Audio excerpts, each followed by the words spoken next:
आनंद एक कॉलेज में छात्र था। उसने एक डीलर शोरूम में एक सुंदर स्पोर्ट्स कार देखी थी और वो लंबे समय से अपने लिए एक ऐसी ही कार चाहता था। आनंद चाहता था कि उसके माता-पिता इसे खरीदने के लिए सक्षम हैं। इसलिए उसने उन्हें बताया कि उसे यह कार अपनी ग्रेजुएशन कंप्लीट होने पर गिफ्ट के रूप में दे। देखते ही देखते वो दिन भी आ गया और पिता जेम्स को अपने निजी कार्यालय में बुलाया।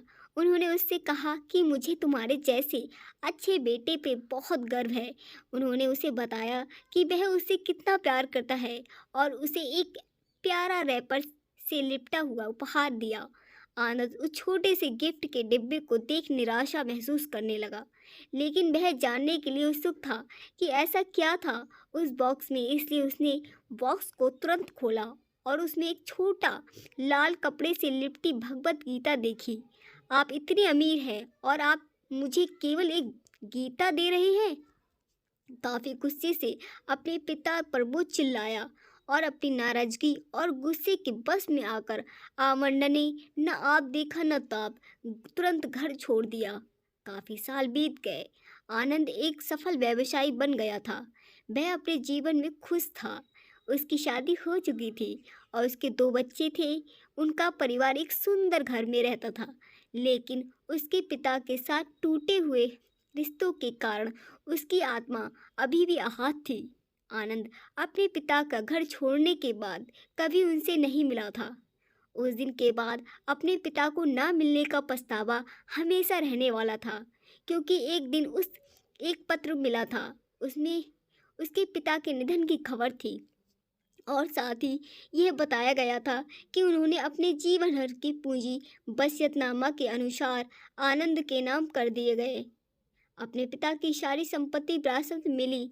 तब आनंद अपने पिता के घर पहुंचा और कुछ महत्वपूर्ण कागज की तलाश करने लगा।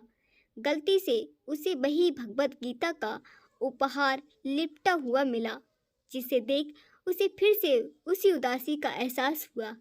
उस गीता को उसने अच्छे से देखा तो उस पर अपने पिता की हैंडराइटिंग में कुछ लिखा पाया। उस पर लिखा था, मैं खुद को बेचकर भी हर सपना पूरा करूँगा तेरा। बस तू अपने जरा बड़े सपने देखना। यह बोल रहा है बाप, नहीं जिंदगी का सबसे पहला दोस्त तेरा। ये कविता पढ़ी ही थी कि अचानक उस किताब से एक चाबी गिरी। उसमें उसके ऊपर लगे टैग पर उसके ग्रेजुएशन होने की तारीख, साइक्लोजेशन और आई लव यू लिखा हुआ था। आनंद सर के ऊपर से उसके पिता का साया तो पहले ही उठ चुका था और आज उसकी ज़िंदगी की सबसे बड़ी गलती के बारे में जानकर उसके पैरों के नीचे ज़मीन भी खिसक गई थी।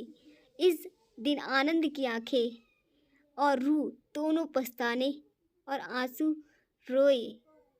अगर आपको कहानी पसंद आई हो तो चैनल को सब्सक्राइब ज़रूर करिएगा। ऐसी ही अच्छी अच्छी प्रेरणादायक कहानी सुनते रहने के लिए चैनल को लाइक, सब्सक्राइब और कमेंट शेयर ज़रूर कीजिएगा। धन्यवाद।